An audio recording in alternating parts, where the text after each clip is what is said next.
What's up, everybody? Renfail here, back again with more Baldur's Gate 3, and today we're doing a review of the Xbox Series X version of the game. So a little bit of context here. My first playthrough, a lot of you here on the channel know this, but the streams that I did with my Circle of the Moon Druid were all done on an older gaming laptop, and I praised the game for having fairly good performance because my laptop is 6-ish years old. It's got a 1080 in it, 32 gigs of RAM. It's a good rig. I bought it several years ago, and it's more than several. It's been, yeah. Anyway, it's held up over the years, but Baldur's Gate 3 was the first game where I felt it starting to show its age.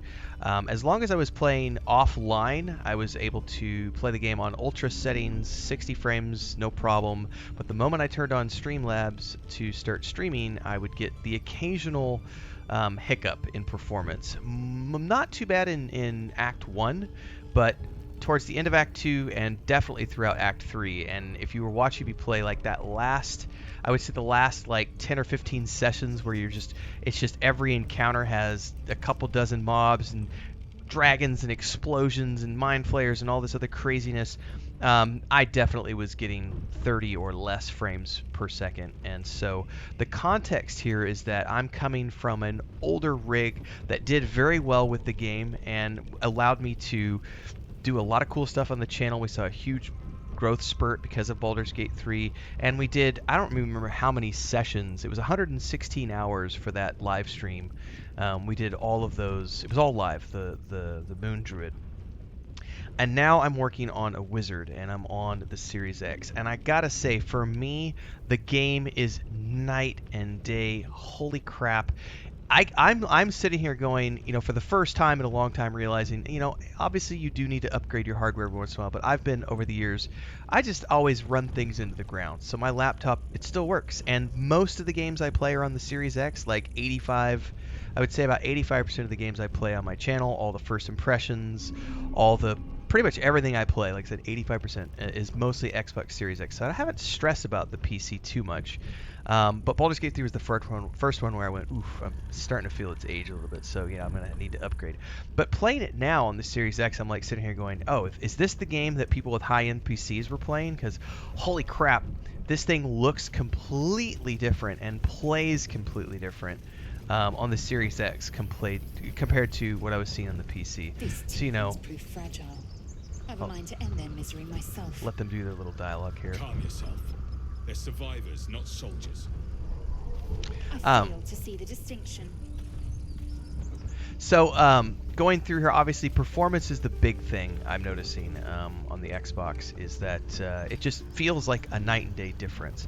Now, you could obviously go in here into the options and change things around. I've just left it set at the default, which is performance mode, but I guess you could turn it off. I don't know. What does it say? It says disabling this feature will put it in quality mode, will to run it on a native 1440p at 30 frames per second. If you're in split screen, which I'll never do. So out of curiosity, just putting it there. See, yeah, you can definitely feel the difference as you're panning around. I'm definitely going to keep it in performance mode just because I think it feels really good at 60. But you have the option to put it into that. Oops. Let's go back to video and turn that back on. So for me, I have been very, very pleased with how it feels playing on the Series X. Now, the one thing that I will say is it's not a complaint per se. It's a wish that they would let me speed up the turn radius even more, because I've cranked this up to the max that it'll let me, and I still feel like it's too slow. Like, I would love this to be even twice as fast as it is but it does get wonky when you go into this mode, because this goes really fast, comparatively speaking, and when you're trying to fine-tune for target placement sometimes, if you're not using snap targeting, it can feel a little bit weird. Now, the cool thing for me is that I played the vast majority of my first playthrough using a controller. I used this controller, and I made a ton of guides of me doing that. I did a ton of guides for the PC version, used the controller, and pretty much, I would say like 90% of my playthrough was done on a controller as opposed to mouse and keyboard. So thankfully, I'm already sort of used to the controls in terms of combat and everything else coming in here, and doing snap targeting and all the other things that you can do, and target selection and everything else. I think the UI specifically, if you haven't played on the controller yet, the The inventory management we'll talk about in a little bit because that's something, it's a pressure point for a lot of people, but I would argue that there's ways around that if you know what you're doing, and we'll talk about that here in a minute. But for me, like the big thing is like the UI here is just, this is such a superior UI for me compared to what the mouse and keyboard option offers on the PC. Now obviously this is the same UI that we saw when I was playing with the controller on the PC, but here it's native to the Xbox and the PlayStation, but we're specifically talking about the Xbox version here.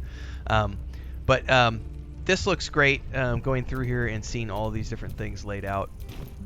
I think that, you know, as far as what I've seen so far from the Xbox version, it plays great, the performance is good. I've not seen any bugs on the Xbox yet, but I still am fairly early in the scope of things in the game because I'm just now into the Druid's Grove. I've been playing around with a bunch of different character builds and creating new character guides for the Xbox, so I haven't needed to get too deep into the game yet. So just running around and everything I've seen so far, I remember coming across a couple of things when I did my first playthrough, and this time around there hasn't really been anything. So it's been a very, I would say, flawless experience so far. Ox's gaze is following me. I don't have Speak with the Animals at the moment, so I know what just got triggered here because of the multiplayer playthrough that I did with Mujin and Babylonia. But we'll have to deal with that later because I don't have Speak with the Animals. Anyway. No bugs so far. It's been a flawless experience. I'm really happy that they added like the custom mode, which is not unique to the Xbox per se, but going in here to the difficulty options and being able to have this now is amazing. I think this was patch 5 was when this came, but I didn't get to play it with this way when I did it on the PC. So coming in here, and I've got, as an example, I've turned off, I don't want to see the DC check. I don't want to know what the difficulty check is. I don't want to see dialogue previews for those things. I don't want to see passive rolls and dialogues. I want to hide perception checks if I fail them, and I don't want to see NPC health. These are ways that I can make it just feel like I'm really playing a tabletop game, because if I'm playing with the DM, I don't get to see the rolls that he's making behind the DM screen. So I know this isn't unique to the Xbox, but I did want to comment on it while I'm here. Now, inventory management is a pressure point for a lot of people, so I do want to bring that up because I know a lot of people are like, well, what, I want to be able to move things around bags, blah blah blah blah blah, and you know, I want to be able to see things, you know. If you go into your inventory here, I know a lot of people will say that once you start getting into the higher levels of the game, this starts to become super cluttered. But I would just urge people, use the filters. Click that left stick button down. They have a ton of filters in here, and it allows you to easily sort through everything in your inventory so that you're only seeing the things that are specific. Like, you just want to see equipment, then go look at equipment. You just want to see weapons, look at weapons. You know, you want to see your rare items or your very rare. I wish I don't have any very rare legendary yet. Do you want to sort by, you know, let's look at no sorting, but I want to sort by weight, and it'll sort by weight. Like, there are a ton of ways to use the filters, and I would argue that that's something that you should absolutely be taking advantage of, because it in my mind completely eliminates any inventory management issues. I can literally filter everything out and just deal with it that way. And I sell all the crap anyway, and I also don't go around picking everything up. I'm very specific. I only pick up like green items or better. I don't pick up any of the junk. I don't need it. Quick commercial break, everyone, to celebrate and give thanks to all of these amazing people who keep me on the air full time. Really appreciate the support. All you got to do is join as a member. You get access to private videos. You can also do super thanks on any upload, or super chats and stickers on any live stream or premiere you see. And beyond that, don't forget we're multi-streaming over on Twitch now, so you can support over there as well. Thanks so much to everybody. Let's get back to the video at hand. It's only going to net me a couple of gold in the long run. It's not worth my time to pick up all that junk, so I don't deal with it. And I know some people will say, well, I can't see, you know, everything like I can on the mouse and keyboard.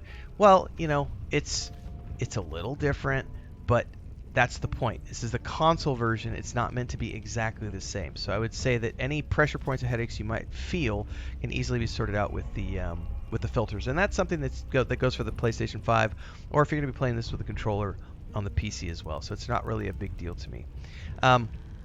So again, for me, essentially my review of the Series X version of Baldur's Gate 3 is Larian Studios. Thank you so much. I know that there were issues with the parity between the Series S and the Series X.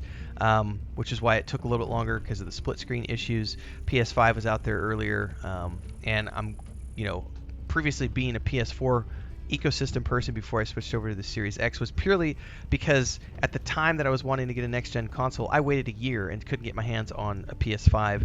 And when the Xbox became available, I was like, I just need a next-gen console, so I'm going to grab it. And I've been very happy with that decision because Game Pass, as I said, has provided me with a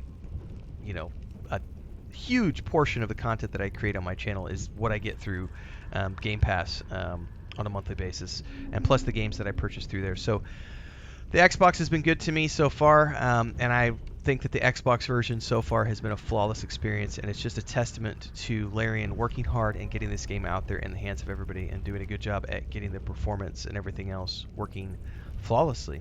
I'm sure they'll continue to patch the game, but I have nothing negative to report on the Xbox version, so loving it. Having a great time with my second playthrough. If you like this guide and you want to see more, don't forget to like, subscribe, hit the bell icon so you never miss an update. Daily streams happen at 5:30 a.m. and 8 p.m. Central. I am streaming on YouTube and Twitch, multi-streaming since they started allowing that a little while back. I think I started on October 25th, so you can check us out live on both places. Of course, there's lots of different playlists. I'm playing a ton of different games. The primary game as of this recording is Rogue Trader, and then I have an offline session where I'm playing my High Elf Wizard. And we'll eventually be streaming him as well, and we've done a couple of little teaser streams, so hopefully you've checked it out as well. Don't forget the Discord, and I'll see everybody in the next one. Until then, stay safe, everybody. Happy gaming.